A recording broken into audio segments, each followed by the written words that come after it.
in your life like someone who gets hilariously turned on by watching Packers fans cry while talking into a camera. This is the Educated Ignorance Podcast on the For Frequency Sake Podcast Network. And someone grab the baby oil because I am about to lather myself up as we squeak through what has been a robust 4 games, and then whatever we watched tonight that paraded. Listen, we were due. I wouldn't say it was a bad game, but it was a game that happened. And honestly, I was okay with it. It was low stress after what we had before this, so I'll take it. I will say we could still call it robust, but with an asterisk. It's more of a bro bust. Bro, bust. Yeah, just everything else, bangers. The Made- NFL delivered with record-setting lead changes and final lead changes in the final 2 minutes and all that fun stuff. And you know what that means. Next week, probably a bunch of duds. The first 3 games this weekend, the team that was winning with 2 minutes to go in regulation, aka the 2-minute warning, lost all 3 games. And then in the fourth game, possible. I mean, the fourth one, they were in the red zone. Exactly. The fourth game, it was close. For some reason, you froze again. Did you? But I can still see you. Can you hear me? And I can hear you. It just froze. Hold on, let me try something. Let's try this. We fired him, folks. He's gone. All right, he's back. He probably just refreshed.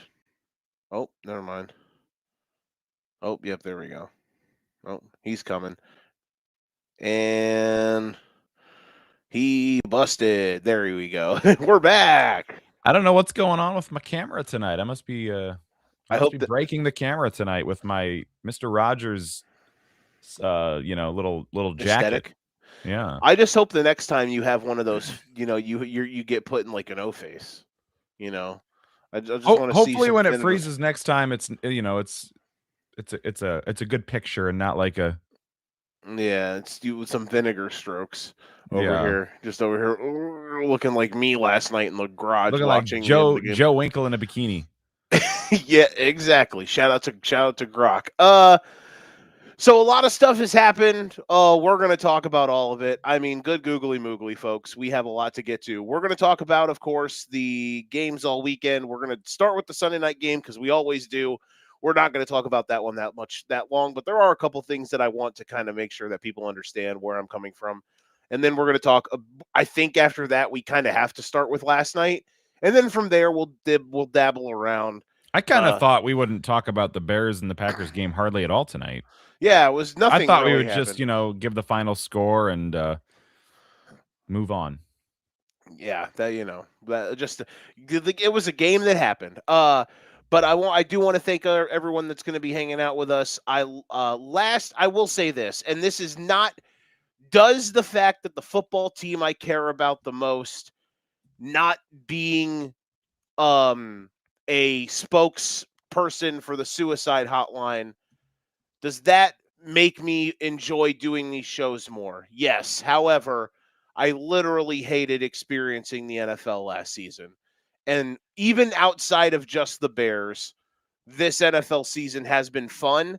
And I think this was the start of what is going to be a truly superb postseason. So buckle up, folks. I am ecstatic. And I hope that tomorrow, I expected, if anything, the game that was really going to stink. I guess tonight's game made sense. Again, we said it. Well, I guess we didn't say it last Sunday because we didn't do a show, but I think I said it on Thursday for the preview.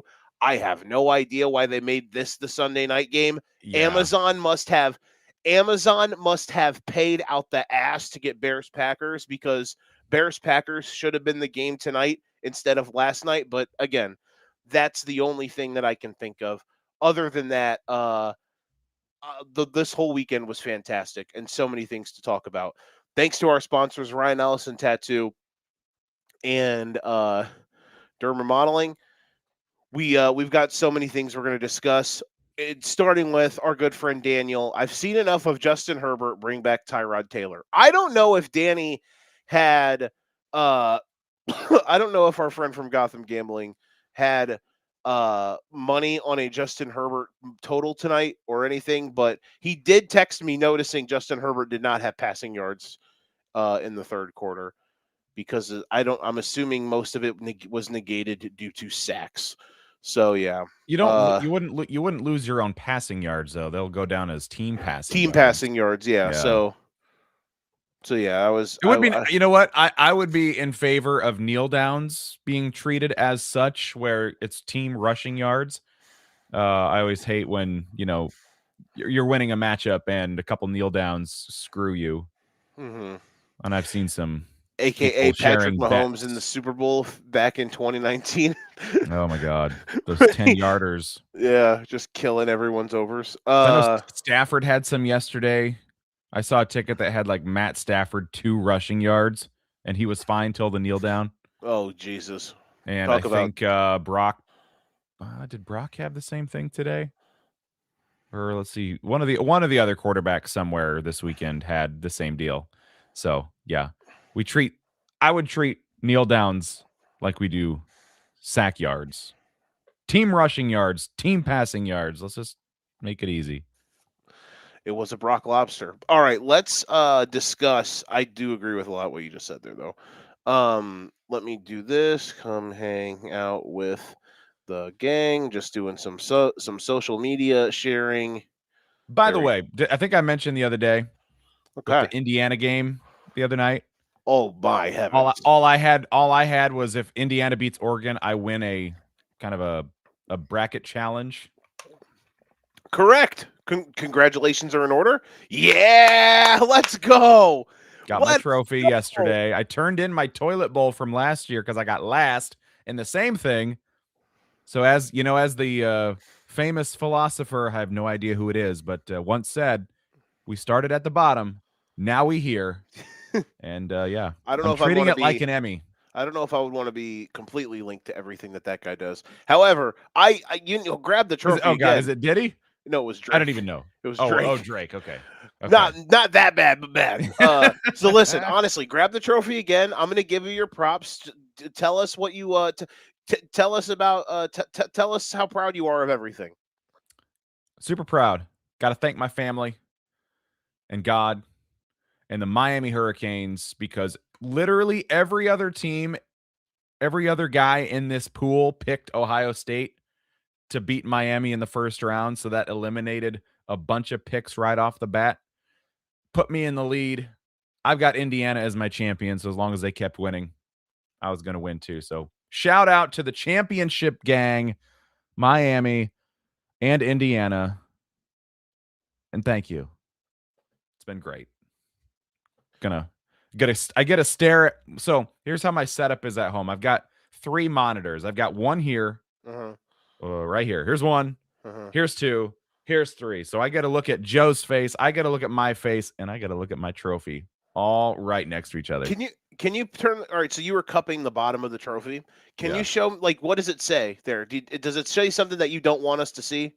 Well, no, not really. It's okay. So when they did this trophy like 4 years ago, and they wanted it to be like a traveling trophy, but they put 2022 on it. It still says 2022. So it says 2022 every year. So it's the honestly though, that's a great gimmick. That's a great bit. That's a fantastic bit. I was the 2026 2022 bracket challenge champion. That's honestly a fantastic. That honestly makes the bit much cooler. It really does. And you'll notice that I never highlighted the toilet bowl last year, but I will highlight this. Listen, last year. So now I need Indiana to win, so my challenge or my picks are even better. I'm not saying they're gonna, because I think Miami's gonna be a legitimate test, but good Lord, they are nasty. They are dirty. Yeah, I was doing a basketball game the other night, and I'm just like, oh, let's see how my picks are doing. 35-7 at half. All right, we're doing okay. Doing good. Gonna bring home the trophy, baby. Bring home the gold. All right, let's get into some football talk. More football talk. This game tonight was just disgusting. I want to say this. We try to talk winners first. We try to just kind of pick the narrative. The Patriots were okay. I thought they They were took beatable. yes. I hate that I feel bad that I'm going to say this because I really like Drake May. If the Texans win tomorrow, I'm absolutely picking them to beat New England. I would, even though Pittsburgh beat them before, I think they'll beat Pittsburgh. I would think they would beat Pittsburgh. However, the Pats' offensive line's not really great. It's very average, and I think Houston's defense would light them on fire. I thought Drake May was fine tonight.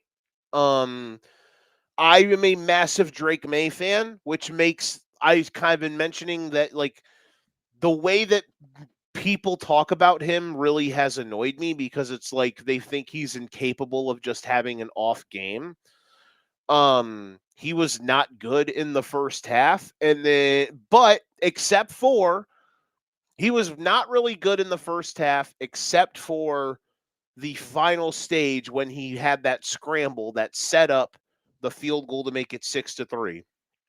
From that point onward, he was really, really good.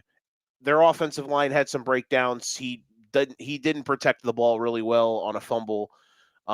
He also they all so one fumble that they lost. There was another fumble that they could have lost. It could have been a scoop and a score when it was 16-3. So he's always gonna kind of have those problems where he isn't super care. He's a little careless with the ball, but all in all, I thought he was fine. The Patriots are what the Patriots are right now. I feel like the bigger narrative in this game is that the Chargers are incredibly unwatchable, which is not the only team we're going to say that about tonight. The Philadelphia Eagles. Um, the Chargers are incredibly unwatchable, and Justin Herbert in a playoff game again. And you know, Nick, I love this dude, but he was abysmal tonight. And the problem is the last two drives when the offensive line just died, those two drives are going to overshadow the prior however many drives where Herbert was a black hole. He was terrible tonight. I messaged you right when they were doing player introductions, the starting lineups on NBC tonight, and Mm-hmm. I was like, Jesus, the Chargers have their center, their right guard, and their right tackle are all last or second last when they show the little Pro Football Focus. I think is that what PFF is? Pro Yeah. Football Focus Mm-hmm. ranking. It was like 39 out of 40, 37 out of 38, 38 out of 38, and then the guy right before them, Unranked no ranking. because he hadn't played So I'm enough. like, oh boy, this could be fun. Yeah, that was something. A Spoiler alert: was the offensive line a problem tonight, Joe? little bit. Do you, That looked like foreshadowing to me. it was very foreshadowing. Here's do you agree with my take though that what is your opinion on their Chargers as a whole and Justin Herbert as a whole tonight?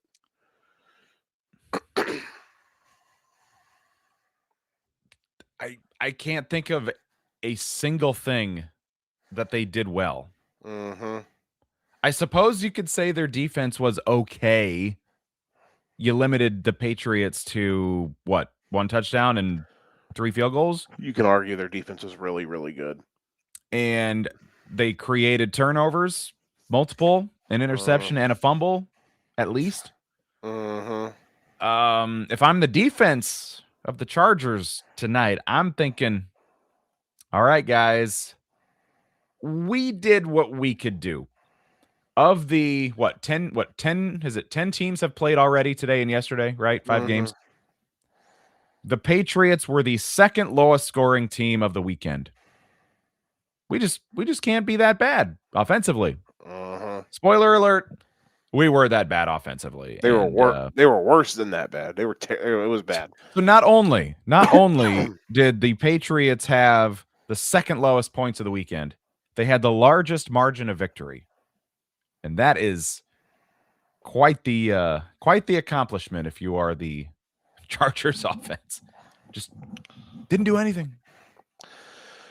My My thoughts on this game go as this in the regards to the Chargers.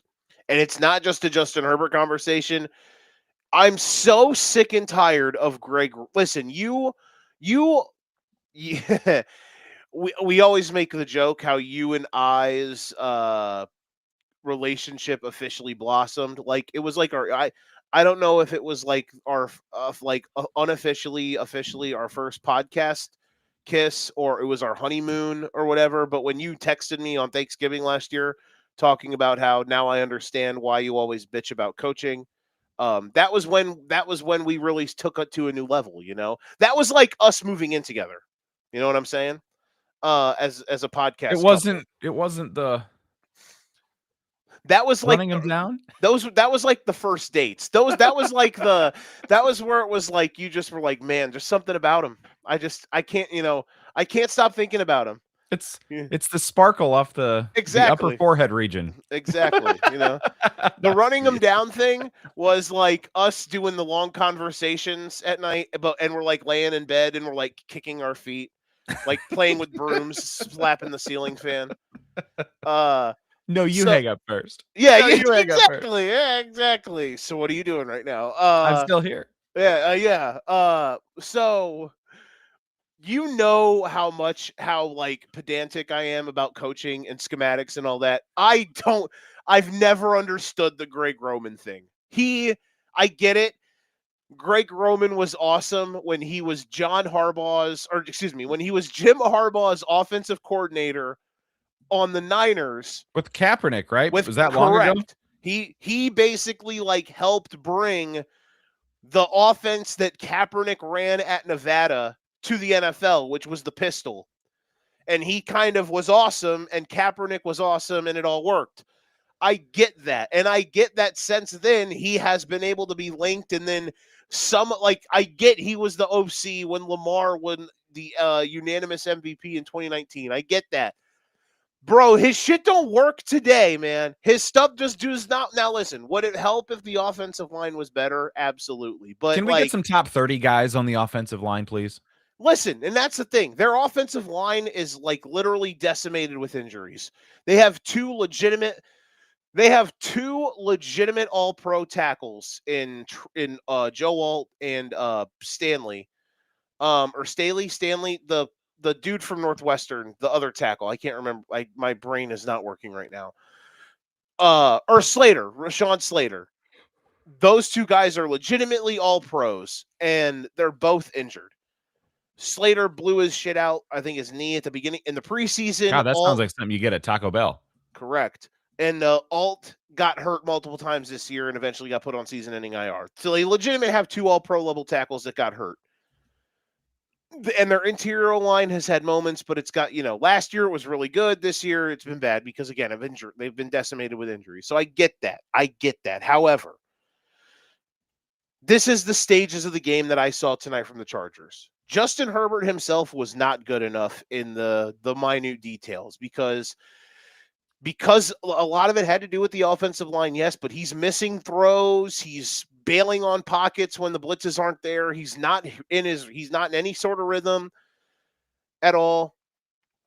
You mirror that with awful play call sequencing and timing and play calls, and then you think of the fact that the Patriots were just spamming a shit ton of cover zero blitzes, and anytime there were blitzes, whether it was just like gap fires or like slot blitzes or stunts with the loops or returns with the linebackers or the tackle end exchanges. There was no plan for the protection. There was no plan to throw hot routes. There was no plan to attack that defense. And then it escalates with, and even when they're not blitzing, the offensive line is just too inept to pick it up when they're only bringing four guys. So it's a cavalcade of just calamity.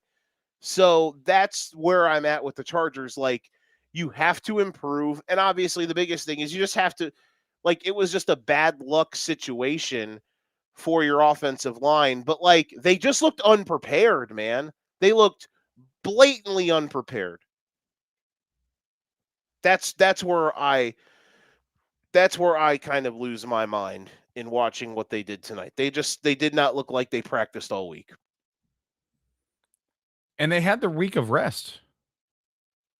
They didn't really give a shit last week. Nope, they sat Essentially a bunch of rested guys. starters, let I can't even remember who they started at quarterback. Oh, Trey Lance. Um I always that I didn't understand that decision either. Like I guess I will say I understand the want. Like when you're locked into the playoffs and you know you're a wild card team, I get the interest in resting up, giving guys rest, but they could have been as high as the 5 seed and as low as the 7 seed coming into the playoffs depending on how they played last week and how other games shook out. They because Houston won, if they would have won their game, I think they would have won the 6. And so you get the that was the Jags game, right? Mhm. So I'm not saying that you get a better matchup, but I just to me the Chargers were not a team that were playing their best football at the end of the season and can afford to, take 60 minutes off before the playoffs start and go in and a franchise that's used to being one and done so many times. Um yeah, I will always question that decision when it doesn't pan out. When it works, cool. It worked. Good for you. But I feel like it does not work more often than not. I get I what mean, you're it saying. worked for Buffalo, but they were still able to win because they beat the Jets and, you know, Yeah, we if we that's something the I'm Bills C team might be able to beat the Jets. yeah, low key one of the things that I'm upset about that we didn't get to talk about from missing the last couple shows before this week is we didn't get to talk about like the tanking Jets who literally like put on a true all-timer performance to close the season. Losing to like giving up 5 touchdowns to Drake May in the first half against the Patriots and then getting blown out by literally the reserves for the Bills. Mitchell Trubisky. Literally blown out. Like, good lord, that was a truly all-timer stuff by the New York Football Jets. We have never been more proud of you. Do you have any other passing thoughts um on this game before we talk about the game everyone wants us to talk about? Nope, I think I'm good. Okay. Patriots will play the winner of tomorrow night's contest uh between the the Steelers and the Texans should be a doozy.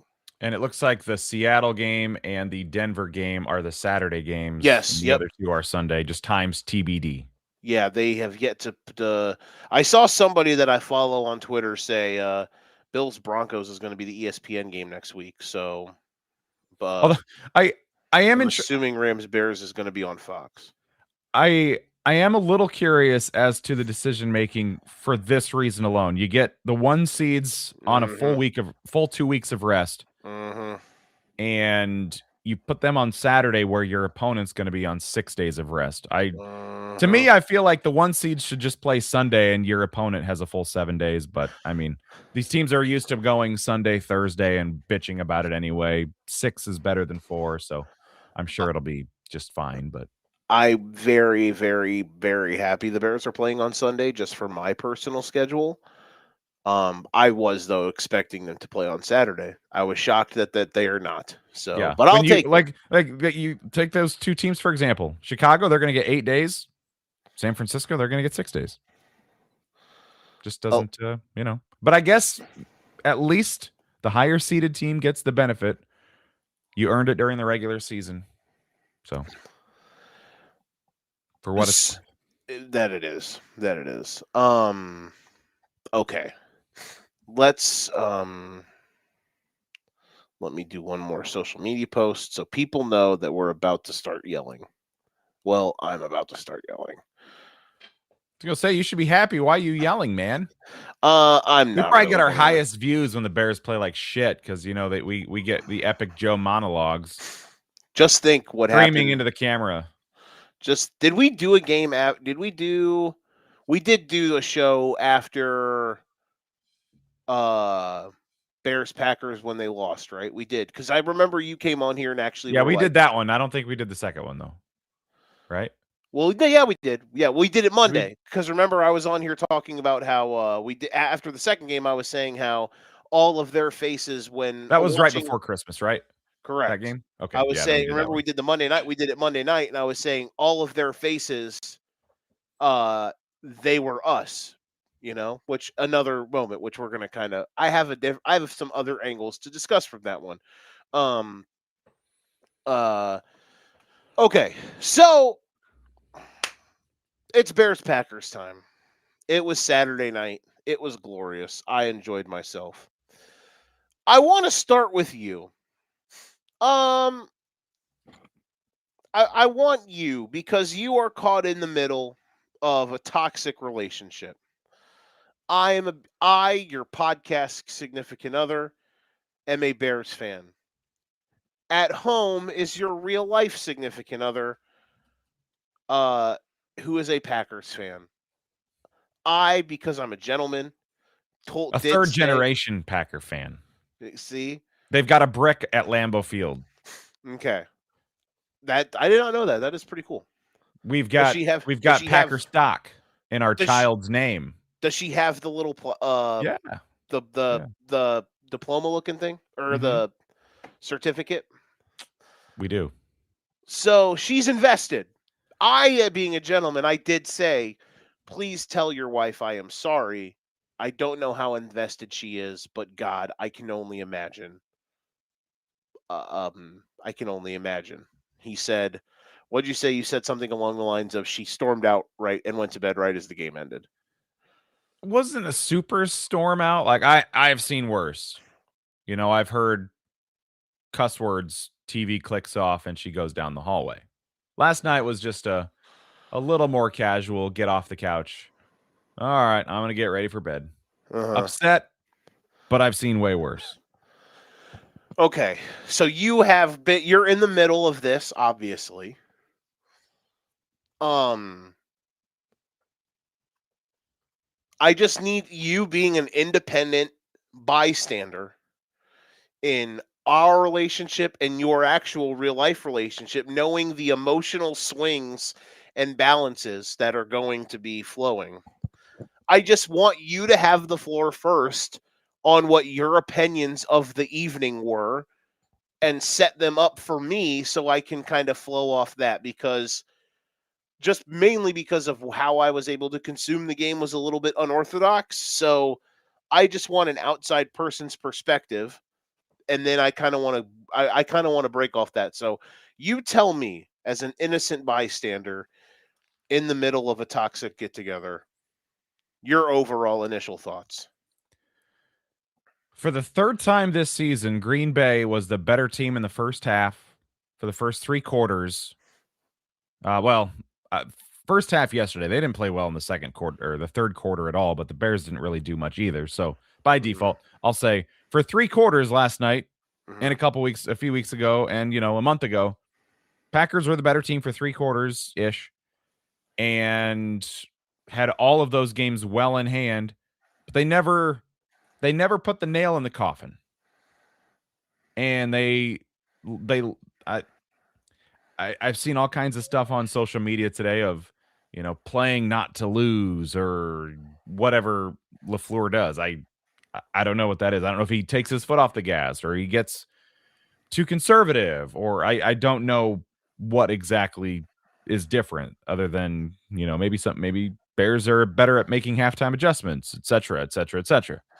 Um, but here we go. Fourth quarter in all three games this year. Bears come storming back, have chances to tie, win late. Didn't get it done the first time, but that was a practice run. They got it done the second time, went to overtime, won it there. And then obviously last night with all of the stakes, they get it done again. So they've certainly got some soul searching to do.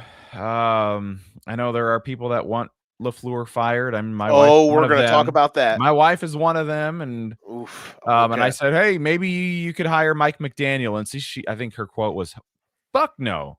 We Something need to like get that. her on the show. But so then, yeah, that super disappointing for Packer fans because they've seen. I mean, they saw it a couple weeks ago, almost the exact same thing. They blew it. Had no business losing games that they had double-digit fourth quarter leads, and they lost both of them. They Mm-hmm. almost did it again the first time. But then on the other side, I don't know what it is, but Caleb, he's clutch. He's made some hella good throws down the stretch. I mean, that Odunze throw on fourth down Oh, my yesterday was, God. I mean, that Brother. that pass there was a season ender if it's not perfect. I mean, It's not even like. they'd turn the ball over on downs if that Uh-huh. ball's not on the money and it has to be in the right spot. And so he Mm-hmm. put it there, and he's got some. He's clearly he's. I joke, and I think you agree that wins are not a quarterback stat or whatever the comeback Right. wins and stuff. Like they put way too much pressure on, or Mm-hmm. a quarterback can throw for 400 yards and 6 touchdowns, but if they lose 49-48, they'll be like, oh, he's not clutch enough to win. Mm-hmm.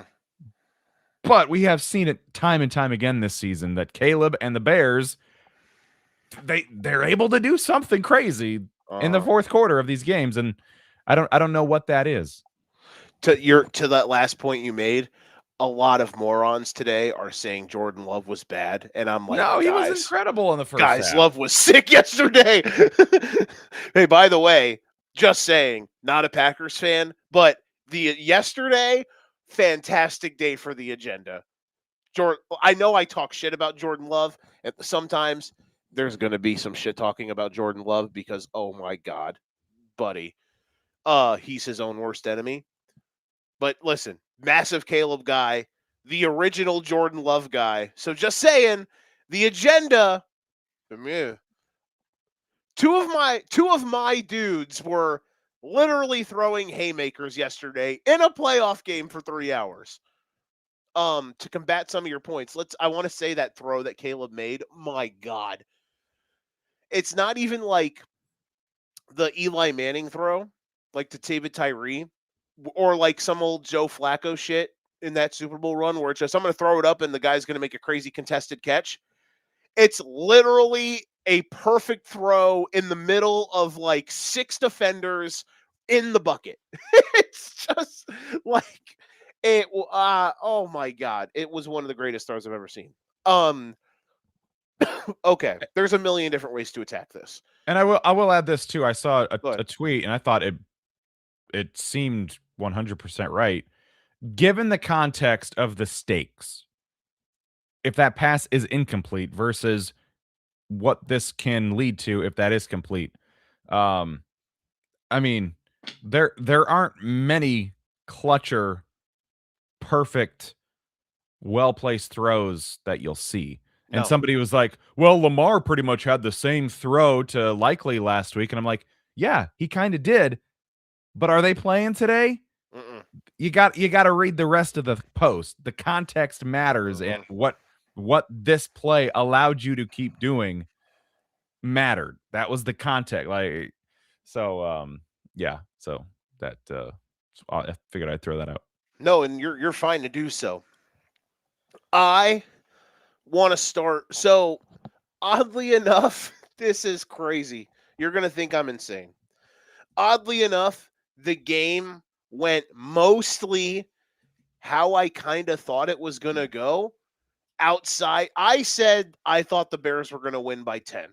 I thought by double digits. I thought they were gonna blow Green Bay out. The path was maybe trading some stuff back and forth. Eventually, the Packers would wear out, and the Bears would just kind of keep scoring on kind of a lesser manned Packers team to a degree. Um, and eventually, they would kind of just extend the game from there. It obviously didn't happen that way, but it kind of did when you consider the fact that all of the Bears' possessions that they didn't score on ended with like either a fourth down, the fourth down miss on their own side of the field, or botched red zone attempt after botched red zone attempt after botched red zone attempt.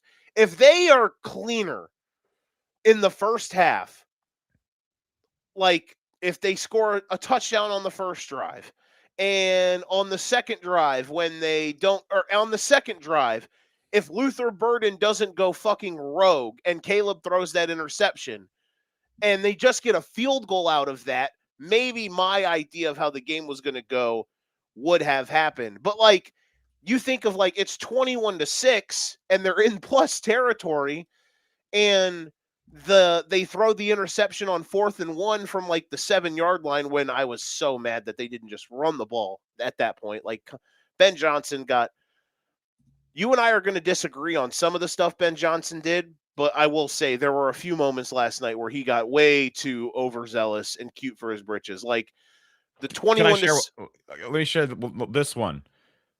I know which one you hated the most. From your own 30 feet out. 25, 30-yard line, 4th down and 6, I don't think there are any analytics that say go for it. I think in his defense it was 4th and 3. From In your own his I know in his second defense, if the ball doesn't get batted down by the defensive lineman, he's wide ass open, and Caleb's throwing the ball to him. And their defense, third, fourth quarter, sure. their First, second quarter. their defense in the first half was giving up literally like 10 yards of play. I'm not disagreeing with you that it was a little wild. That's And the only. And what did I also say right then? I said you can take the Ben Johnson out of the Dan Campbell, but you can't take the Dan Campbell out of the Ben Johnson. I think that was him. I think that was combined with, because I think if he had it over again. So remember against the Lions in week 18, it was tied at 16 and they punted and the Lions went right down and won the game. I think if Ben Johnson had it over again on that 4th and 4 or 4th and 5 with about 2.5 minutes to go, even though they were on their own like 40 or their own like 35, I think he would have gone for it. Because the defense wasn't playing good. They were getting chunked. And so I think those calls were a bit of him just being frustrated, trying to jam the square peg into the round hole. And I'm not giving him passe. I really hope that he kind of gets over a little bit of that. I'm hoping that the second half the defense had gives him a little bit of confidence, hopefully, because it was the best half that they have played in weeks. Like, they got fucking torched against. They got ball possessed to hell against Green Bay in the last meeting. They just didn't break in the red zone, which is a tip of the cap. But against the Niners, they didn't get a stop all game. Against the Lions, they barely got stops. And then in the first half last night, they got absolutely shredded. So I'm hoping, even though they're playing the Rams, I am hoping that Johnson just plays it cool, like doesn't do anything too insane, because I do think no one's going to pick them, but I think they're an incredibly live dog. It's the worst matchup they technically could have had, but listen, you're going to play tough matchups in the playoffs. I think they'll be fine. They're either going to win or they'll lose. Obviously, it's the playoffs, and they're playing a good team. They're playing the team who's technically the Super Bowl favorite, but hey, guess what, guys? They get them at home, so that is a massive plus. All right, back to this. To me, that's the game of the week next week. It's going to be awesome. It's going to be very, very awesome. The thing here is, like, Chicago eventually, like, they got so many bites at the apple, and eventually they kept scoring. They were moving the ball all game, and then they finally turned those into points. However, all that being said, like, Caleb was fantastic. Colston Loveland was Colston Loveland is legitimately legitimate. Like, can you name 4 tight ends you'd want over him? Because I think I can only name like 2 or 3, maybe. He has certainly developed this season. Yeah. Yeah. Yes. Anybody who was crying at that pick on draft night, buddy, I understand a lot of people wanted Ashton Genty, but Colston Loveland, man, he is a dog. I think the only tight ends that are in his, like, I think Bowers and McBride are worthy of being ahead of him. And then I think it's him and Tyler Warren are the next two. Outside of that, like, I think the cat on the Browns is coming, Harold Fannin. I think he's sick, but like, those are the top four right now in the NFL, in my opinion. Loveland is a freak. Like, dude, on the 2-pointer to make it 27-24, they ran the Jared Goff, Amon-Ra St. Brown, like, goal line play where, like, they isolate Amon-Ra on the outside and he just runs like a front corner pylon out route. And they ran that with Loveland, who's a 21-year-old tight end, who's a rookie. He's so sick. Anywho, I say all of these things and, like, talking about what the Bears were able to do, and they were able to hang in there. And Caleb is awesome, and Loveland's a baller, and Ben Johnson had some really sick schematic stuff that we'll probably talk about on especially on that the touchdown drive that won the game. And their defense, DeMarco Jackson, bro, like, he was like their 19th linebacker coming into the year. Eventually comes in when all these guys get hurt. TJ Edwards goes off on in an air cast last night. DeMarco Jackson comes in, and oddly enough, like, their defense absolutely, like, changes because DeMarco Jackson, to me right now, it's sad that he is, but he also, in my opinion right now, is their best linebacker because he's just the one that's the healthiest and the one most adapt to be able to handle stuff. Like, all of these guys that they have playing in their back seven are injured, but they're playing regardless because they're just trying to battle. Like, Kyler Gordon is clearly not healthy. Jalen Johnson is clearly not healthy. They're battling. You know what I mean? But I say all of those things, and they battled last night in their Warriors. I'll say all these to say this, Nick, and I want to know if you agree with me, and I think you're going to. The first game, the Packers were clearly better in the first half. The second half, the Bears were better. They were dead ass even in the fourth quarter. In my opinion, the Bears just ran out of time. Obviously, the interception happened, but you get what I mean. They maybe forced it because they were running out of time. Like, that game, I thought they were very even. The second game, the Packers controlled the entire aspect of the game. However, I will say this. Even though it was incredibly comeback that only happens because Dobbs flubs the onside kick, in my opinion, the Bears won that game much more than the Packers lost that game because the Bears executed out their ass in the final 5+ minutes and overtime, and the Packers did not. I flip that into last night. The Bears did everything right, mostly everything right. However, last night for Green Bay, and this is where we flip it, that is one of the worst losses I've ever seen. Ever. Like, it's Mount Rushmore. You can only do certain things that allow the Bears to have the chances that they have. Because honestly, the Bears had no business having the amount of chances that they had. But the Packers mismanaged that game, Nick, so fucking terribly. And it's one of the worst losses I've ever seen in my life watching football.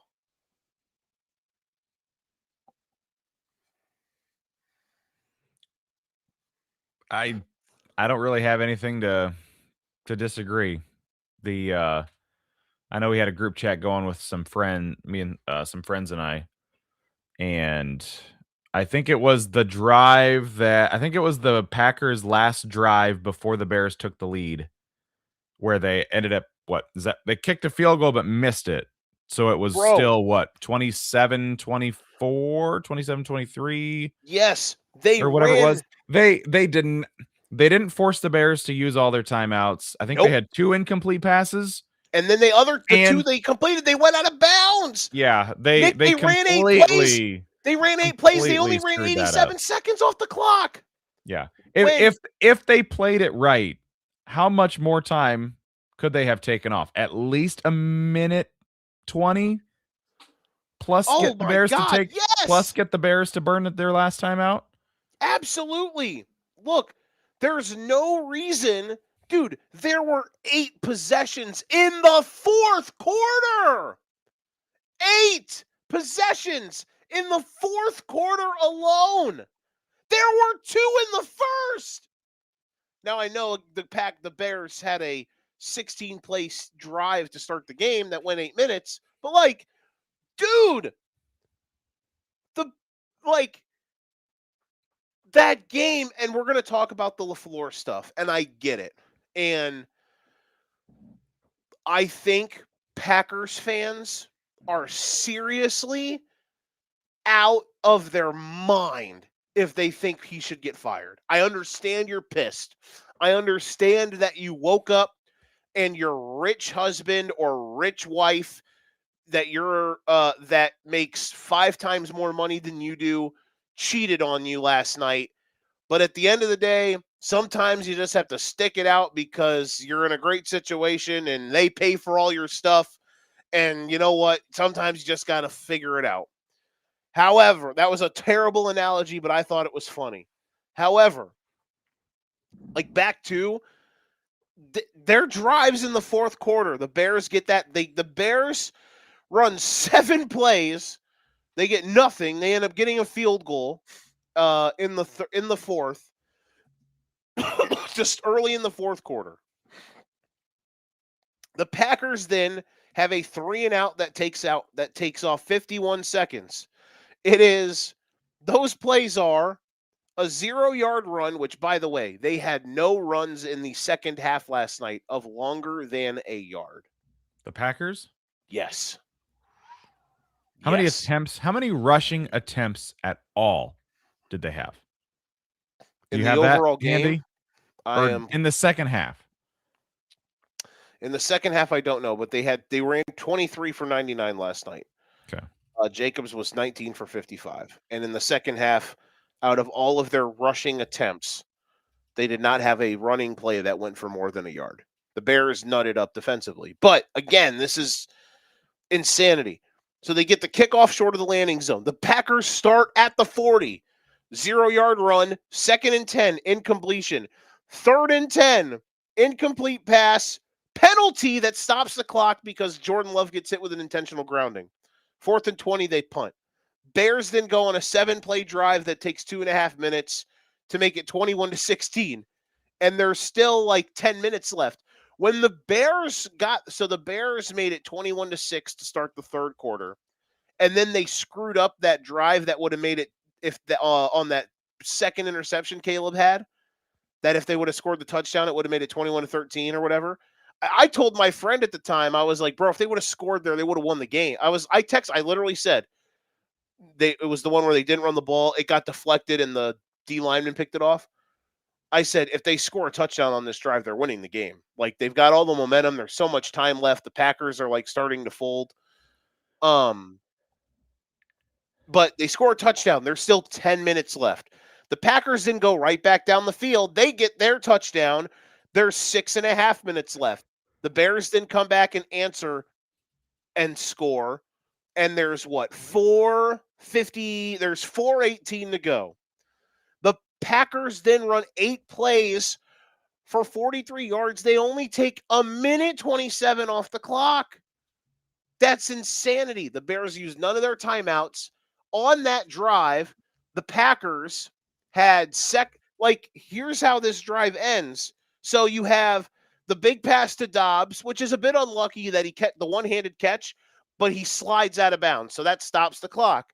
You then get another first down on the little out route to Golden, who also then goes out of bounds. A little unlucky, but still, you're just allowing the time to stop. They have a no-yard run for Jacobs. They then have an incomplete pass because Jordan Love, look at me, I'm aura farming. I'm going to throw a fadeaway off my back foot into the end zone trying to go for a kill shot, and he throws it off to Romaine Edmonds' ass. Incomplete. It's 3rd down. They call timeout. Then they get a delay of game out of the timeout.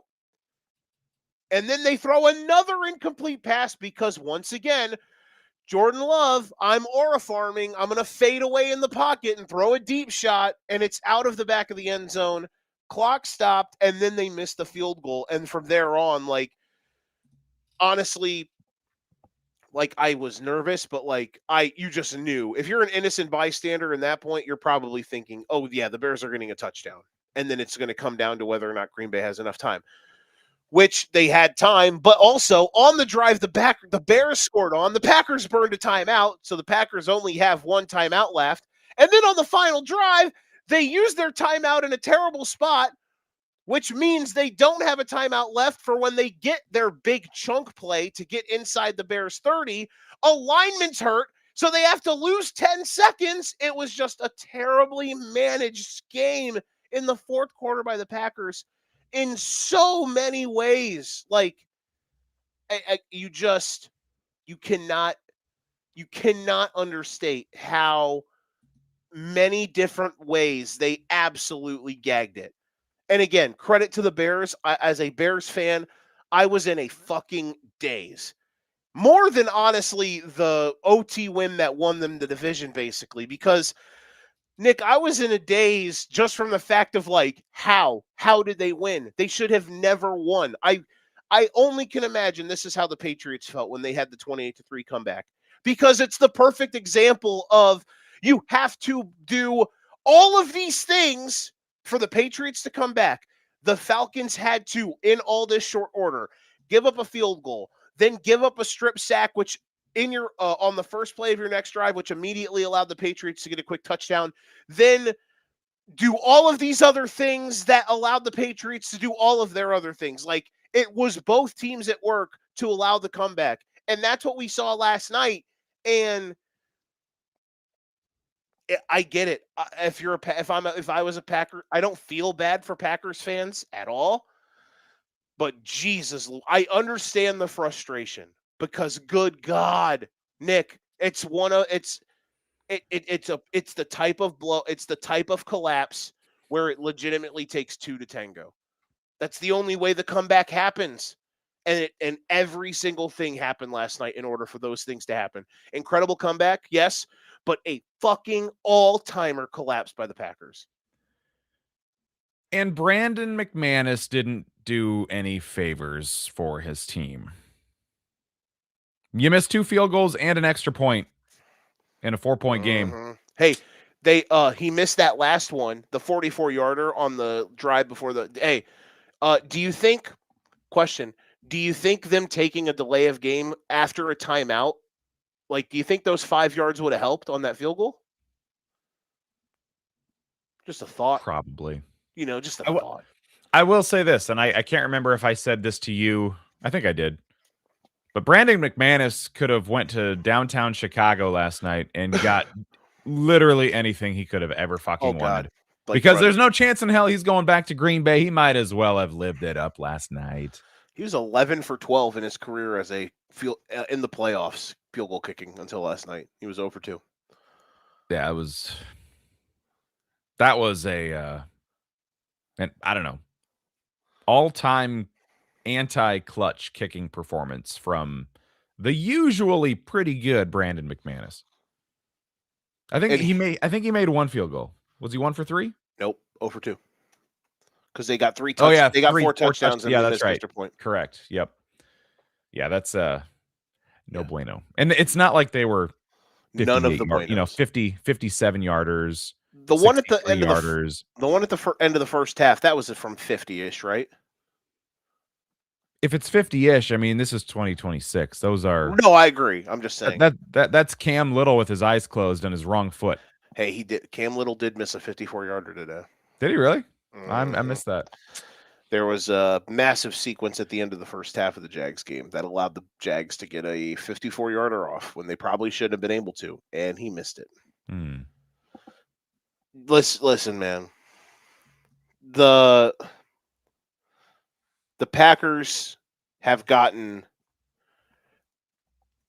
Twitter is not the. Okay, hold on. Let me first go to this, and then I will go to the part where I puff my Bears fan chest out and talk some shit. Because I got some stuff that's in the chamber. I will start with this.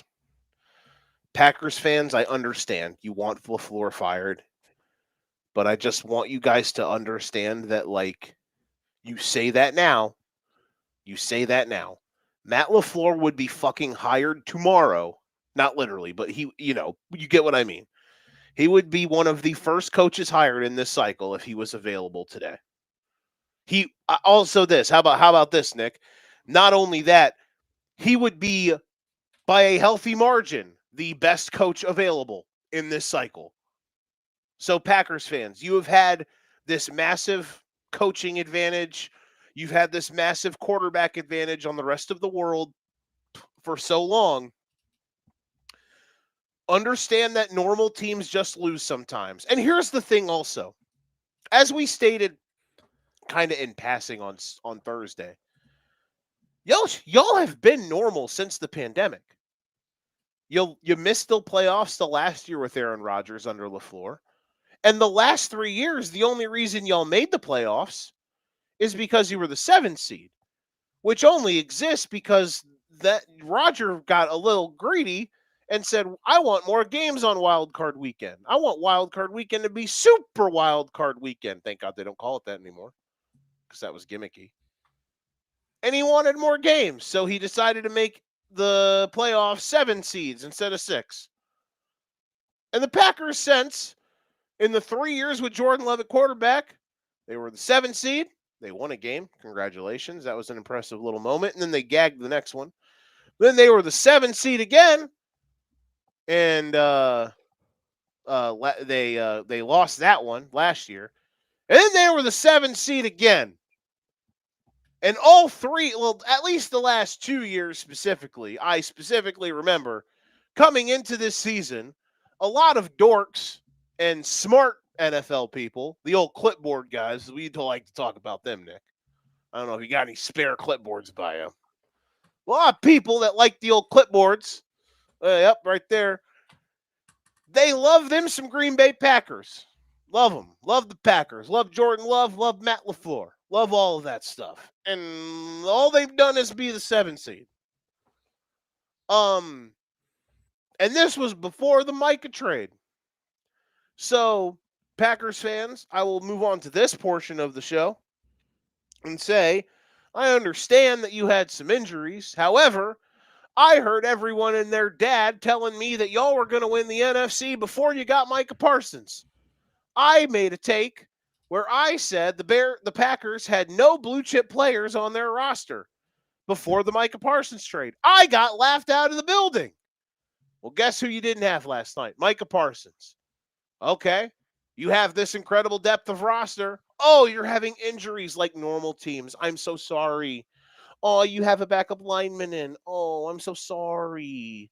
Oh my goodness, you have your best defensive lineman out. Oh, I'm so sorry. It's all. I mean, the Bears have had a billion. The Bears at one point were playing like their 6th and 7th linebacker in a game at once this season.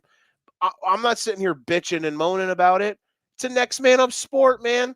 Every team's got injuries. At the end of the day, you're either good enough or you're not good enough. And the Packers, for this entire 2020s, they just haven't been good enough. But hey, they rank high on PFF rankings and their EPA is pretty good. Shout out to those clipboards. Here's the thing, man. At the end of the day, the Green Bay Packers were who they told us they were all season long. Everyone got fat and happy because of what they did in the first 2 games of the season when they beat the shit out of the Lions, who were underprepared, and the Commanders, who turned out to be ass this year. Congratulations, you won 2 home games to start the season with your shiny new toy in Micah Parsons. And in week 3, they lost to the Browns. And Nick, do you remember what I said when we came on that day after they lost to the Browns?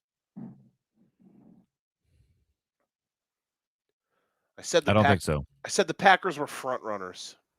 Oh, yeah. They were front runners. It's all cool. It's cool as shit when they're winning and they're up double digits and everyone's flying around and guys are doing stuff. It's hella cool. But when you get a little pushback, the Browns, they're a little too physical. Man, nope, collapse, you lose. the Panthers come into your house as 2-touchdown underdogs. And all of a sudden, they're starting to push you around a little bit. The measly Panthers. Shout out to the Panthers. And you lose at home. They had dumb loss like that after dumb loss like that all season long. And then Micah Parsons goes down. Oh my goodness, look at us. We're fully healthy. Everything's so cool. And all of a sudden, we have a guy go down who's, yes, an incredible player, one of the best in the league. But oh my goodness, you would think that it was God himself that got injured because they clearly couldn't handle it. And here's the thing, man, front runner type shit. You talk all that shit all week. All week, Christian Watson saying how we're going to come in and we're going to end their season and it's going to be great. Okay, that's fine. Jeff Halfley pounding on the table at a press conference saying, I'll see y'all next week because we're not done yet. That's fine by me. Talk shit, stick your chest out. However, in the game, when all of a sudden the Bears start to punch back, your team starts to fold. Keyshawn Nixon, number 25, their DB, I don't know if you saw this, Nick, but on the score that made it 21-16, DeAndre Swift is diving into the end zone. Nixon is literally standing at the end zone. He can meet him head on to stop him, and he fucking just dives out of the way like a cool fucking guy. Front runner!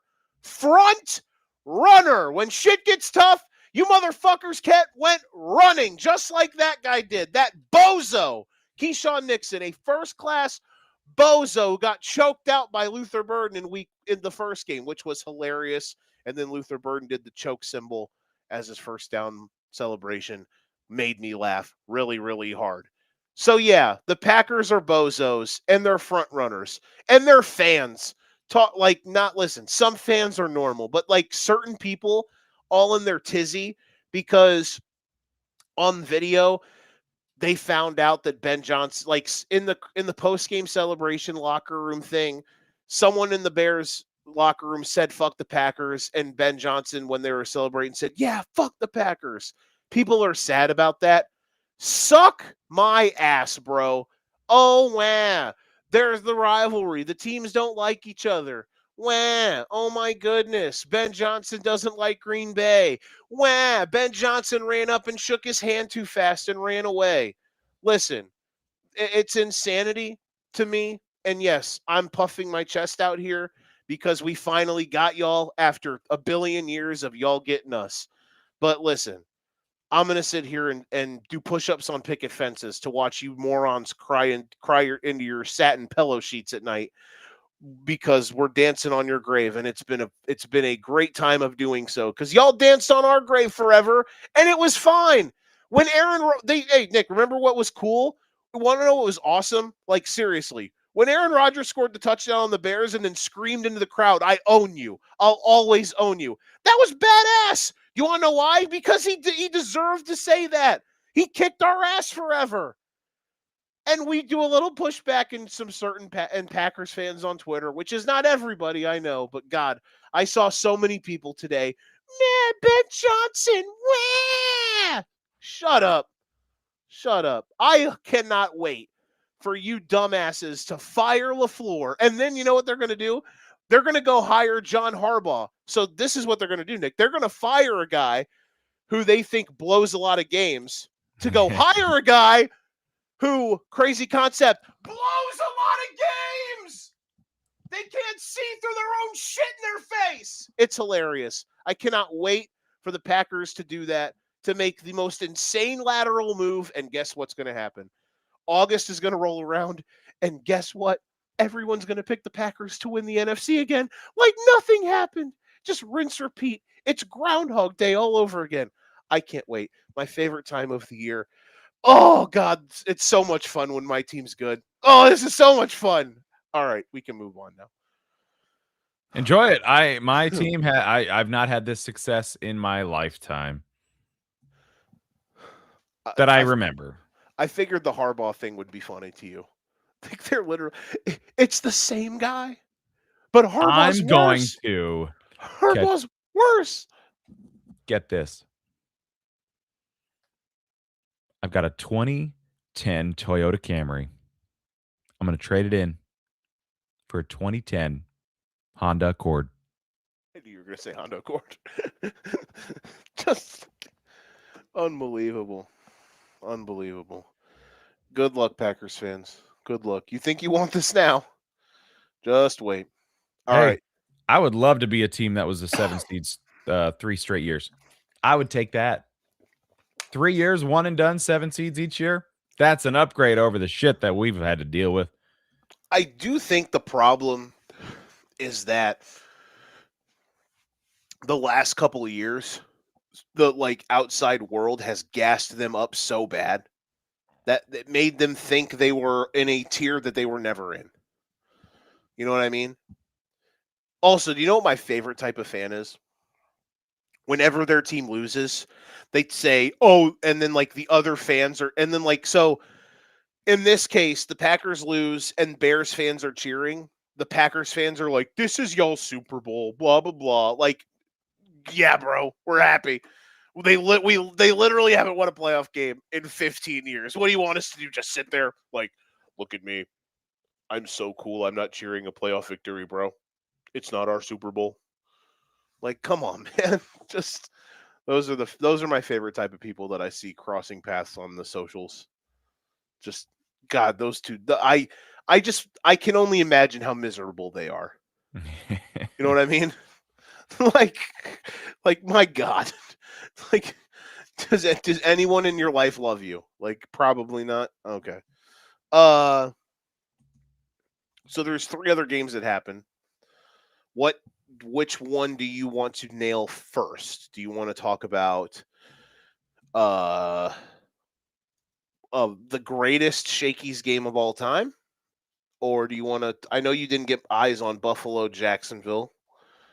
I can give a synopsis of what was a pretty good game. Or do you want to talk about the death of the Philadelphia Eagles? Let's do the Eagles first. Okay. And it's this this is this is the first thing that comes to mind when I think of this game. To me, 45 seconds left, 4th down and 11. You've got all 3 timeouts. As the play clock's winding down under 15, I'm like, you don't want to use this timeout. You don't want to waste this timeout. Don't waste this timeout. Play clock's at 2. Oh, you're going to waste this timeout. I totally understand you want the perfect play. Get the first down right now. But 11 yards to get the first down, chances are better that you won't get it than not. Save the timeout. You get the ball back. They could have. At least they would have had a shot. Probably good chance you get the ball at midfield with 25 seconds left.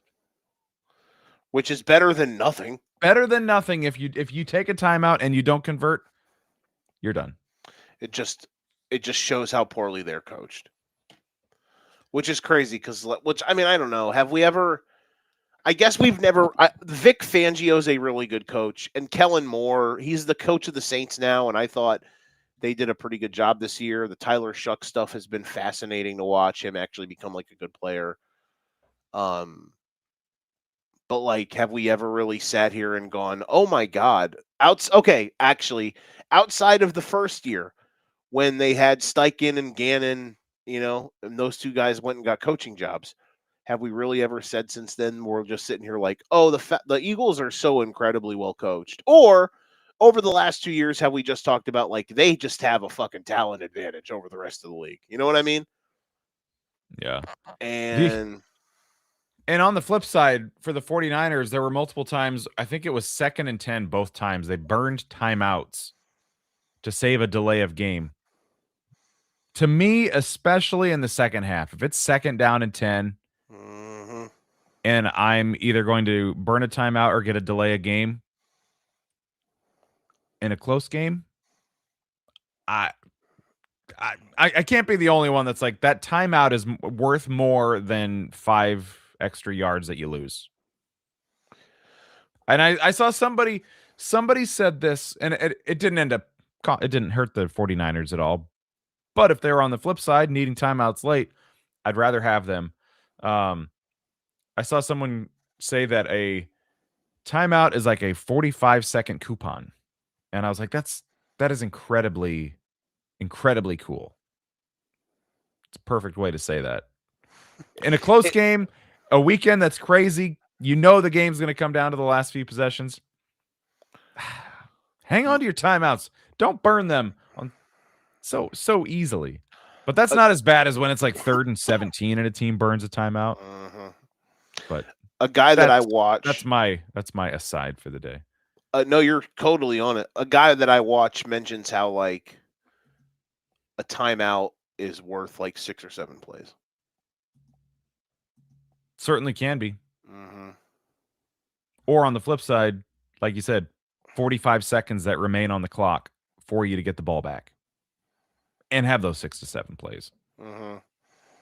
So it's just it's negligence when you burn those Yeah. so bad. Uh, the Eagles once again, just another uh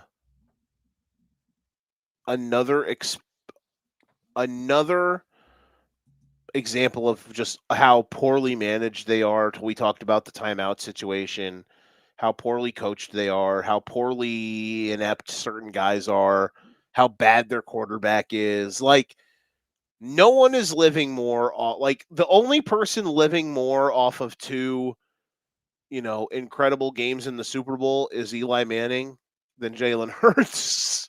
Now, granted, Eli Manning had way more other good moments than Jalen Hurts has, obviously, but it was just the first thing I could think of off the top of my head. Uh, Jalen Hurts is like going to be carried forever because he had two great Super Bowl games against the Chiefs, one which he lost, the other which he won in a blowout fashion. Um, he's not good. I'm sorry. He's just not good. Nick, he was pressured today 6 times. 6. When did he cross 100 yards for the day? Nick, 4th quarter? the lowest quarterback outside of him in pressures this weekend had more than 14 than him. That was second. Then he was the least pressured quarterback with 6. Yet you watch the games. There's so many games where he is times, even without a pressure, he's bailing from the pocket, rolling out. There is nothing more automatic in the NFL than Jalen Hurts bailing from a clean pocket, rolling left, or rolling to his right. Do you want to know what's going to happen when he does that? He's going to throw the ball into the fucking stands. Like, Jalen Hurts has no pocket awareness. He just has regressed, I guess, so crazily. How many games this season have they had second halves where they've had like no passes completed and like less than 50 total yards? This team does not know how to adjust through the game, and I understand their offensive coordinator is a disaster, but Hurts this year's been awful too.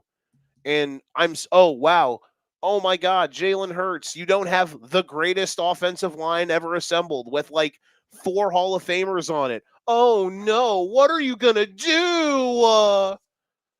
Oh man, Jalen Hurts. You don't have 4 first ballot Hall of Famers on your offensive line. Oh man, Jalen. How bad is it? How bad do you have it? Like, I don't want to hear no fucking excuse that Lane Johnson was out, bro. Like, congratulations. That dude's literally had for before last year, that motherfucker on his offensive line had Lane Johnson, Hall of Famer, fucking Mailata, who's gonna eventually be a Hall of Famer, Jason Kelsey, fucking first team or first ballot Hall of Famer, Dickerson, who's like a borderline all pro. This year they put Jurgens in, who was good. Like, I don't want to hear that shit, man. Like that motherfucker's got gold jackets on his Hall of Fame on his O line his entire life. And ooh, one of them's not playing. Oh no, Jalen. Against like literally like today, legitimately against the worst pass rushing defense in the NFL. And they put up 19 points. They did not score 20 points in a game this year, Nick, against a playoff team. Not good. Not good. No bueno. I just cannot believe And credit to you for being the only one. I'm mad at myself that I picked the Eagles to win. I guess I just thought the Seahawks game just put too much bad taste in my mouth. Like I thought, like, dude, they scored 3 points against the Seahawks.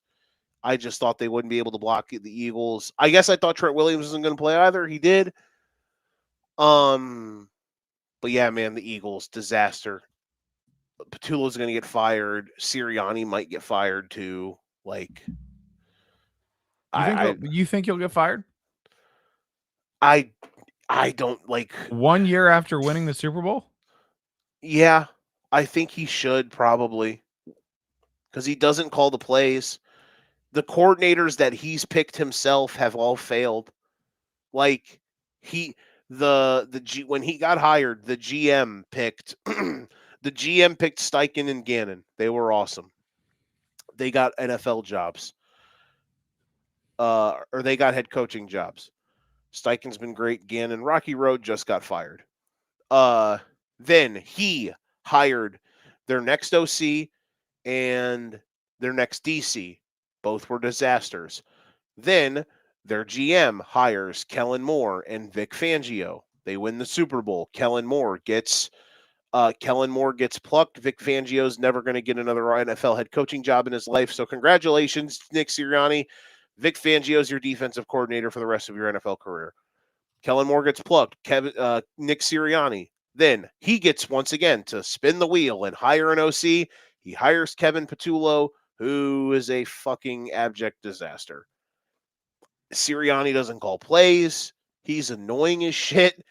I understand last year they rallied the troops when it looked like they had the season from hell. And then last year the season didn't start great. And then they just rallied and won every game the rest of the season for the last 4 months. And went on like their conference championship and Super Bowl combined was like one of the best 2-game performances in a playoff ever you'll see as a team. I get all of that. I do. But I just the infighting, like I don't think certain players respect him. Now that's another problem in itself. Like Jalen Hurts is always I'm cool, man. I'm never phased. Like nothing's ever too high and nothing's ever too low. Like that gimmick is so fucking overblown. He annoys me with it. And then you got AJ Brown, and then you have Brown and Sirianni who are literally screaming at each other during the game today. And then Brown doesn't have a catch the rest of the game. And then I present to you the most ironic play of 2026 when on a big conversion they needed, AJ Brown dropped the ball. That was funny. So yeah, man, like I don't know. It's another team that I think could massively upgrade at head coach. Like what they're probably going to do is they're going to keep him, fire Patullo, and then they're going to go hire a banger offensive coordinator. I don't know, man, but like the more that their level of talent gets brought back to the rest of the league, they're average. They made the Super Bowl. What was it? 4 years ago now? 3 years ago? When they lost to the Chiefs, and then they won the Super Bowl last year because they had a insane talent disparity, they had a major talent gap compared to the rest of the NFL. A lot of it's been plucked, some of it's retired, some of it's getting old. Another guy on it is going to probably get traded in AJ Brown. Like, welcome back to the rest of the world, man. Welcome back to the rest of the world.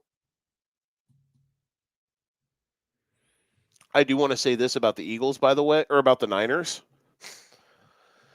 Your boy, he had 2 kind of bad picks today, but other than that, I thought he was pretty good. Gotta be honest. Just being real. I would never lie. Would never lie on this show. Now, am I a little softer for him today because he ended the team that I literally hate watching the most in the Eagles? Yes. I'm more of a Brock Purdy fan today than I ever will be. However, the fucking touchdown drive, man, awesome. To win the game on the road, you're like your team is dead. Like Kittle goes out, he's done he blew his Achilles today. They've got a billion guys out. Purdy's just out here balling. Credit to them, man. Credit to him. Credit to Kyle Shanahan, dude. What a coach. What a season they've had. I listen, I think, Nick, you would tell me, I think you agree with me. I do a pretty good job of admitting when I'm wrong. And I You're was wrong wrong. ever? I'm not never wrong, Nick Bull. That's not me. I am sometimes wrong, Joe Winkle. Uh I was wrong about the Niners, man. I didn't think they'd be anything like this. And mainly because it was all the dudes they didn't have and then all the guys they did lose during the season. And more today. Yes, Kyle Shanahan is a fucking G. And Brock Purdy was really good today when it mattered the most. And credit to them for winning. Tip of the cap. I have no idea what's going to happen with them next week against Seahawks. But I'll tell you what, give me some more of that NFC West. You got any more of that Gonna be a NFC lot of it West? next week.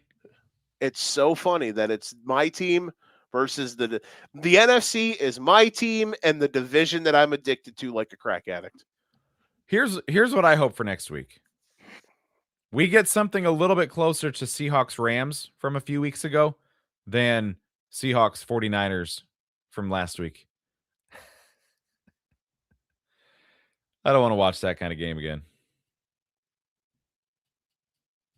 I do think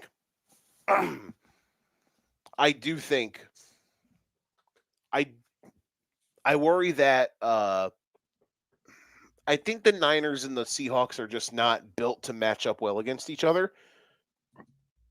Like the Seahawks, at least right now, their strengths can take advantage of the weaknesses the Niners have.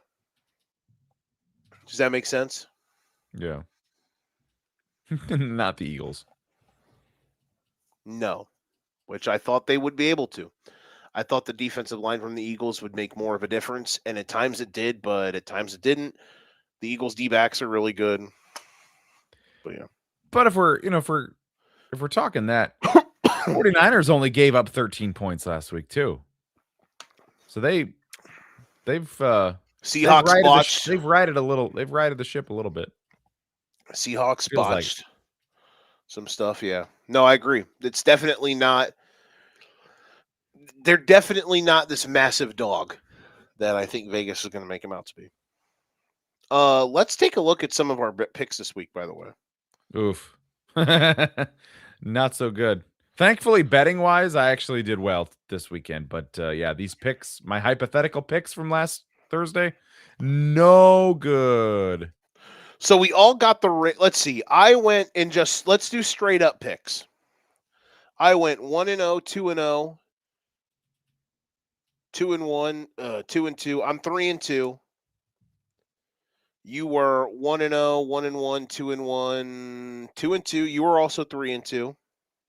But we differed on Eagles, 49ers, and Packers, Bears. Yep. And then, so Danny's 2-3 because he had Rams.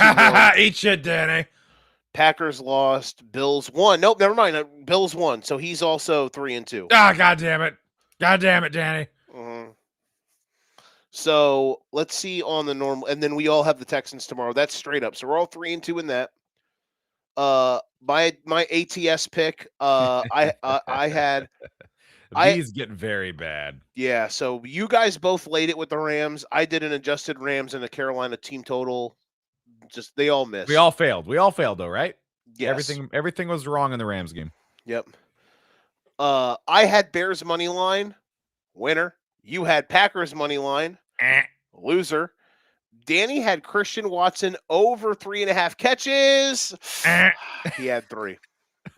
He had a touchdown though. However, in the golden ticket chat, our boys Don and Ray both had Christian Watson at 10-1 for first touchdown. First touchdown. There you go. Good for them.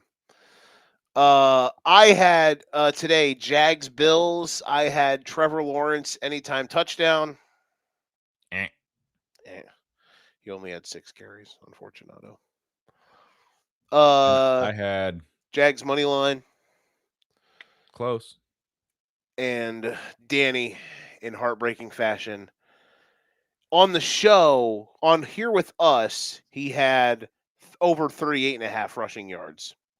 In real life, Danny had over 35.5 rushing yards. And So he before, he got a middle. but no, No. the problem was For who? Rushing yards for who? Josh Allen. Oh, kneel downs?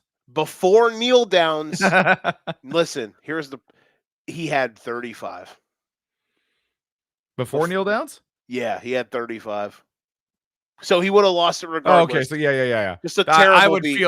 I would feel way better about that loss than if he was at 39 And then and he got because of down his to kneel down, 35. he went from 35 to 33 with the kneel down. However, Yeah. like before the kneel down, he was at 35 and he Okay. needed 35.5. He sent a picture of it to us. He was sad. So far, I think the only pick that we even got right was your money line on the Bears. Goddamn right. Literally the only one. Okay, let's keep it going. Let's just keep firing these off. I had Jawan Jennings over 3.5 receptions. No, but he did throw a touchdown today. That was cool. Oh, by the way, I found this hilarious. Greg Rosenthal, I follow on Twitter. Mm-hmm.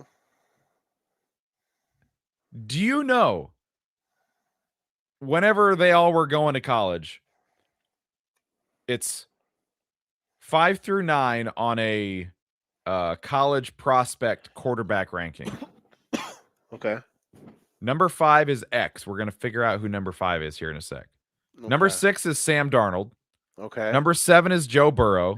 Oh, I know what this is. Sherian Jones. I don't even know who that is. I don't know. He's who that is 8. either. And then Lamar Jackson's 9. But you know who was ranked as a higher quarterback before college than those 3 guys who have won MVPs, played in Super Bowls, or will play next week against the 49ers? I just love how you. Who, and Joe? And then Sherry and Jones. Who? You mean the 5th ranked quarterback coming out of high school in that class? Jawan Jennings.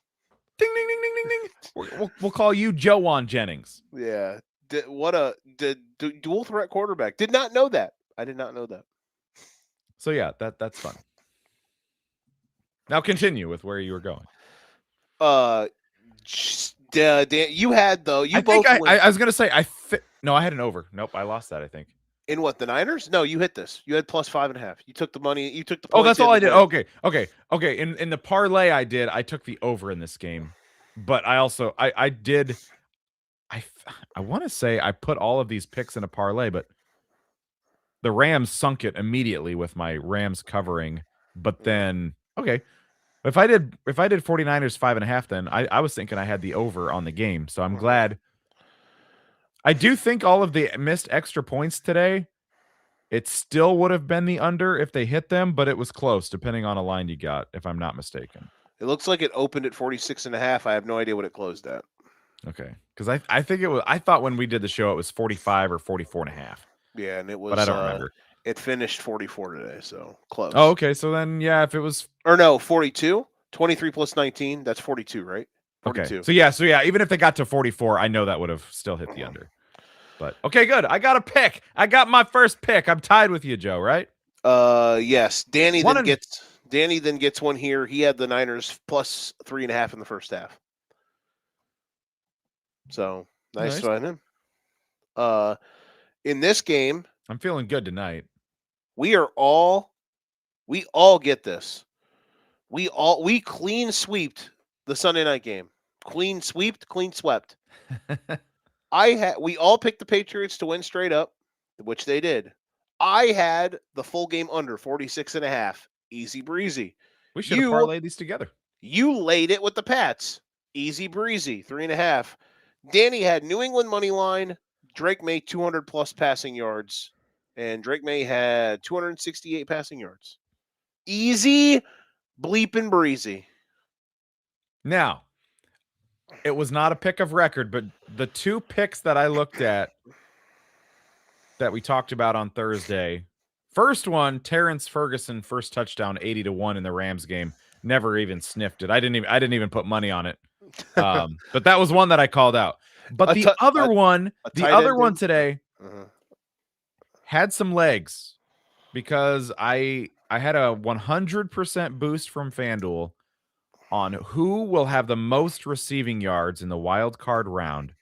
Puka had a great first game. Oh, who did get this?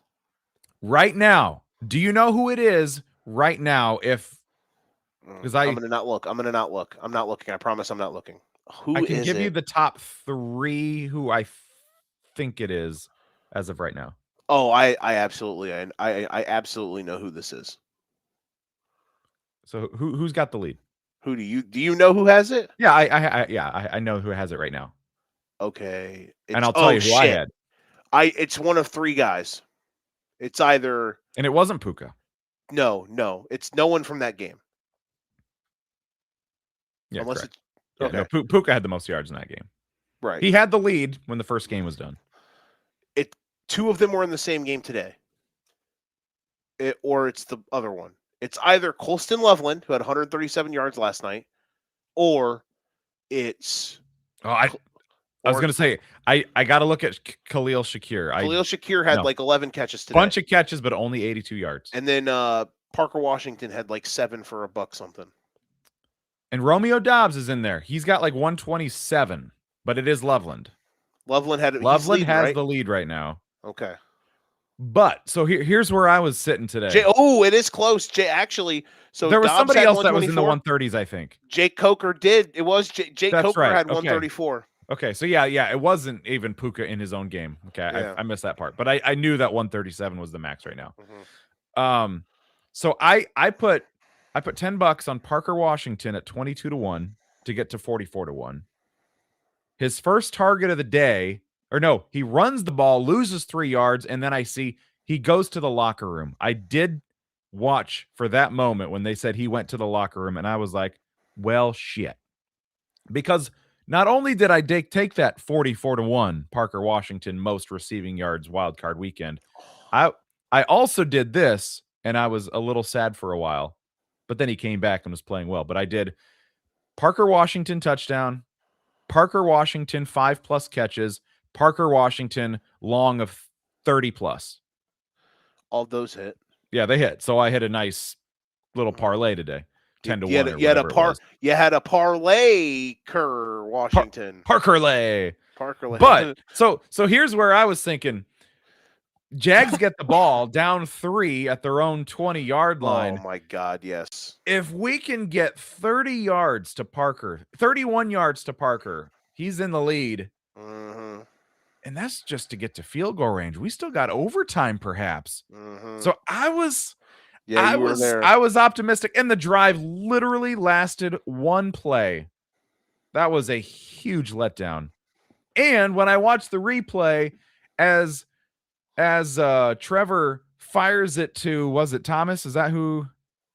Thomas or it was Jacoby Myers. Yeah. Trey White made a great play. Shout out to Tre'Davious White for literally turning back the hands of time today. So as he's releasing the ball to throw there, out of the corner of my eye, and it very easily could have been just the way the TV was framed. There might have been a guy in coverage that you couldn't see, but I see number 11. Mm-hmm. Wide the fuck open on the right side. I do. Yep. I know exactly what you're talking about. I also think there might have been a millisecond where his defender is already cutting to the middle of the field because the ball is obviously going that direction. I haven't seen it more than just a glancing replay, but I was thinking, oh man, Trevor, why did we have to force that? We had legs. We had legs, Joe. I know. On the Lieutenant Dan would have been proud. Lieutenant Dan, like Danny, our Danny. No, we had legs. It's a Forrest Gump joke. Oh, sorry. My bad. Strike one. Have you not seen Forrest Gump? No comment. Oh my God.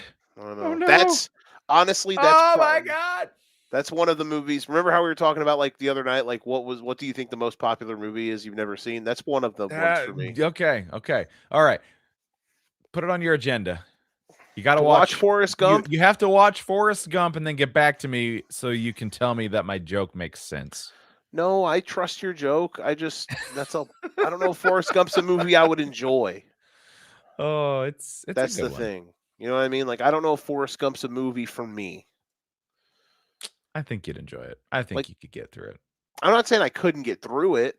I'm just like trying to get It's caught just a up on. classic. It's just a I'm classic. It's for culture. I'm trying to like get through certain movies that I never had seen before, like over the last year, and just when I can, just watching and just enjoying them. And I just don't know if Forrest Gump is one that I like tickles my twine. Uh, Oh, I heard somebody say tickles the twine in a basketball game one time, and I thought, "Oh my god, I gotta use that sometime." And I've used it once. I used it, like, the next day, and I've never used it again. mhm. I need to throw that back into the arsenal. You're gonna get your Gus Johnson on again? Nah, probably Or not. you just But no. say the one guy's name 5 times? Yeah, I know, right? Joe Brinks! Waco! Joe Brinks! Waco! Nick Brinks! Oh Jim! no. Yeah. Bro, by the way, And his second free throw tickles the twine. I dude, didn't watch enough to know, but I heard Tony was not good today. he was awful today, bro. Was it like a caricature of Tony Romo and Yes. Josh Allen all day? It Or was was it not like necessarily all about Josh Allen? it sounded like it's Tony Romo. I saw a perfect tweet. Perfect tweet today I saw was said Tony Romo sounded today like Frank Caliendo impersonating Tony Romo. Oh god. Tony was good when he began, and then he got paid, and I've not been a big Tony fan since. Tony Romo found out how famous he was for being himself, and then the bit has lost it. Yeah. Because like Brady Honestly, today, Brady's awesome. I don't give a yeah, shit, man. Brady and Burkhart rock. And like Brady, they cut to Brady to do like the the win thing. yes, hell yeah, I've got it inject pulled that up. shit into my fucking skull, bro. I was gonna That watch is it. awesome. Sorry, go ahead.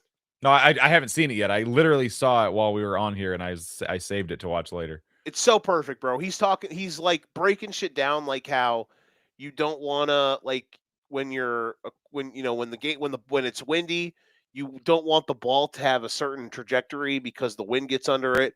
And he was like certain guys would hold the ball, and he like turns with his back to the camera, which you would be like, this is going to be weird, but it's perfect because he's like showing how they're like holding the ball, and he's like, you don't want it to be this way, you want it to be this way, so you're like flicking it like a dart, and it snaps out of your hand because that way it cuts through the wind. And I'm like, yes, inject that shit into my bloodstream. Like Brady just talking ball. It's sick. Like him and Burkhardt are awesome because when the games are awesome, Burkhardt's going like, oh, he caught it. And you just hear Brady in the background going, oh, it's so like the Bears Packers game from a couple weeks ago. Like it's just wild. And then Tarico and Collinsworth, like we Give me have Chris over Tony any day. oh yeah. Oh yes. Yes. Collinsworth is awesome. Chris gets shit, but I really It's don't have a fun problem with Chris. it's fun to make fun of the Oh yeah. Collinsworthisms where he's like moaning, like oh. I give Chris Collinsworth a lot of credit a few weeks ago when Brock made that crazy play again, I think against the Bears. And was that the game when he kind of compared him to Patrick Mahomes and then he made fun of himself for it? Was that the Yes, game? yes. Yeah, I enjoyed that. I'm like, Chris, thank you. That was just good shit. I laughed. I chuckled. Hmm. And then yeah, and like Buck and Aikman still have it, though Aikman just is crabby sometimes, but like they're still great. And I think they get the Super Bowl next year, but we get the Super Bowl this year on NBC, which they debuted the new score bug tonight. They did.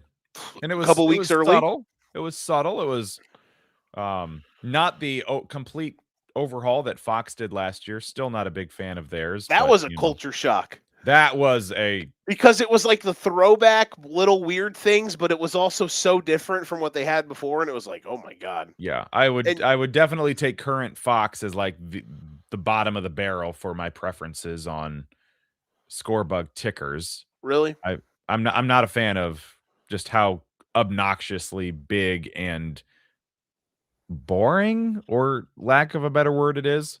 because I it's mean, literally just the to me, logos. yeah, I mean, and it's so big. It is big. To me, Fox's graphic is made for Buffalo Wild Wings. You're sitting over in the corner. What's the score of that Bears? Oh yeah, it's 21-6. Yeah, that's for sure. I can see it a mile away. That's Uh-huh. that's what that looks like it's built for. I've Or they know their target NBC's audience is just old men with bad vision. no shit. NBC Scorebug they've never missed, in my Oh yeah, opinion. And they've been this is pretty just good. another addition to the. It's just another addition to them being fantastic. You know what I mean? um, it was a little bit weird that they changed it before the Super Bowl because usually when the broadcast station gets the Super Bowl, they debut the score bug on the Super Bowl. So it was a little bit I weird that don't they did it really before the. I don't really remember anybody else debuting score bugs for the Super Bowl except Fox has done it twice. I don't remember. Maybe they have, and I just don't remember it. But I You just don't remember remember it. Fox because I think the last two Fox Super Bowls they've debuted new ones, and Hmm. they've been so different. Maybe they stick out in my mind. So Whereas different. NBC, just some nice subtle flair changes. Like I'm right when the game started, I was like, did NBC change their score bug? And it wasn't obvious like Fox was last year. Yeah, like I feel like the score bug, um, the score bug for Fox, I don't hate it. I guess it's different because it's mainly the team logo specific. I guess it was an. I liked how the one in the Super Bowl last year had a little bit of a throwback aesthetic to it. It was also just so jarring compared to the one before, which was actually pretty good. I was You gonna know? say I can't even remember what they did in the Super Bowl. Did they upgrade it this year to include the logos instead of the initials or whatever? Yeah. Let me I pull this up. So I Super Bowl score bug. yeah, I will say it at least looks better now than the Super Bowl. But yeah, I'm just Yeah, the one it's from so last year was big. this. Remember where it was literally Oh just the yeah, colors yeah. and and Okay. it was kind of a little throwback thing, but to Yeah. me, but it was also like Definitely a throwback. Like incredibly that jarring. yeah. Yeah.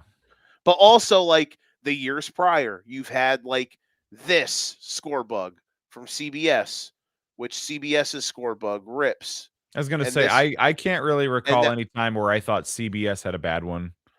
and the one now the one for CBS now is really good. Um, but I think all of them are pretty good. I don't hate the Fox one as much as other people do. A lot of people obviously really despise it. I don't Yeah. mind it that much. It's easily my least favorite, but it's not like it's a deal breaker. It gives Hmm. me the information I need. I would like it to look cooler. It's like I don't know, it's like a graphic designer is saying, "Oh, give me some good text here." All right, Times New Roman it is. Just very bland, very basic. It's like impact bold. Do you think or not think? Do you know? So you know, it's. I hope we're not jinxing it by saying this because I'm sure a lot of people have said it.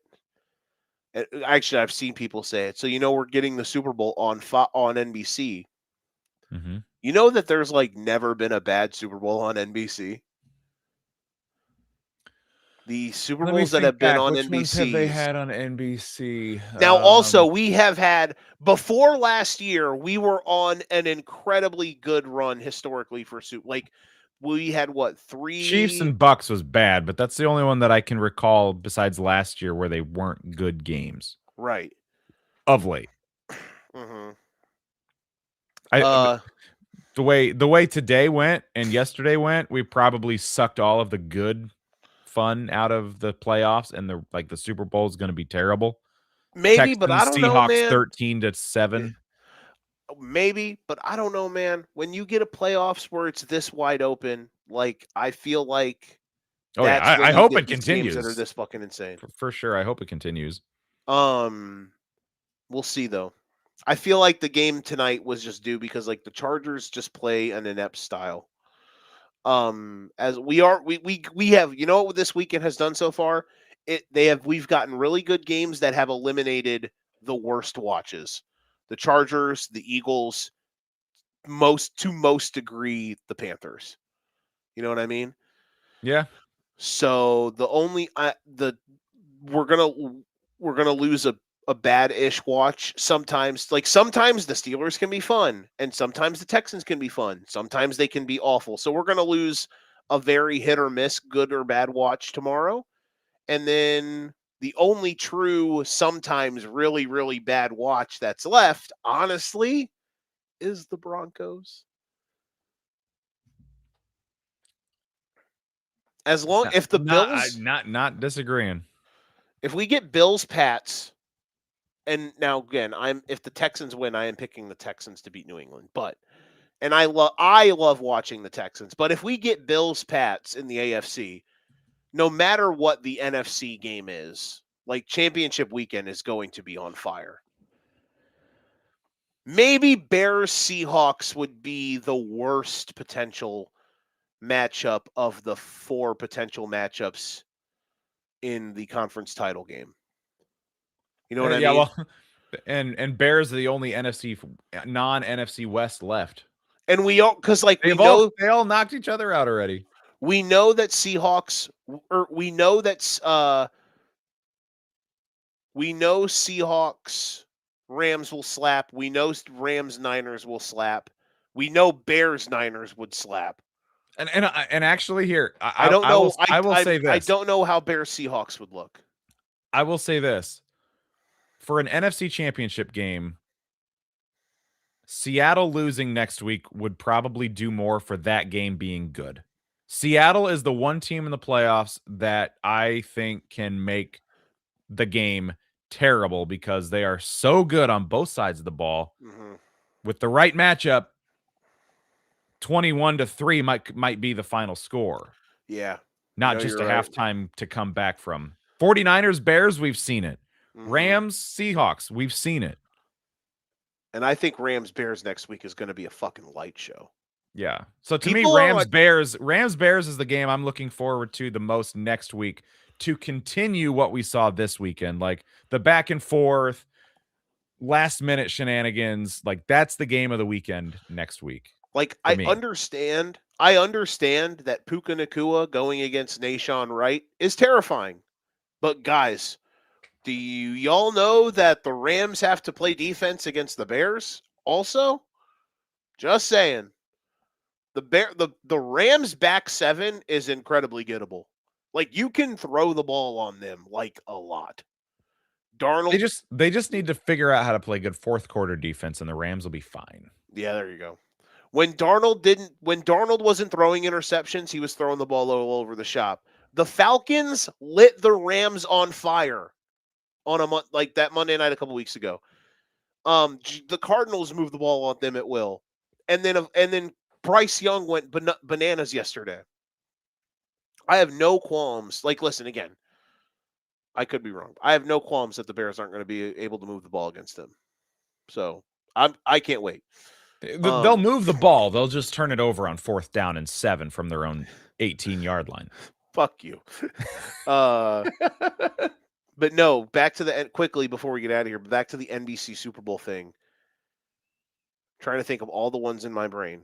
The first NBC Super Bowl that I can remember was Steelers Cardinals, one of the greatest ever. And then I also believe Colts Saints was on NBC, right? No, that was on CBS. Was it really? Jim Nance. I was thinking that was on NBC for some reason. But yeah, no, I definitely remember the Cardinals one. The second Giants Patriots game. Patriots Seahawks? Patriots Seahawks. Okay, banger. I remember that one. Patriots Eagles. Banger. Okay, Patriots. Nick Foles. Nick Foles. Yeah, Nick Foles, yeah. And Brady threw 500 yards. Nick Foles threw for like 350. And then the one after that was Rams Patriots? No, Rams. Because that one sucked. That one was fucking garbage. That was Rams. That was CBS. No, Rams Bengals was CBS. Or Rams Bengals was NBC. That was the last one. Okay. Yeah, that one was fun. That was a fun day. I made so much money on that Super Bowl. on Rams Bengals. Yeah, I hit so many good bets on that one. I was feeling it that day. That was an incredible playoffs. I hope that this is the start to. This is the best wild card weekend we've had in a while. And you think about it, this should be the weekend that's the worst because you've got highest seeded and lowest seeded, and it Hmm. delivered. But you're right.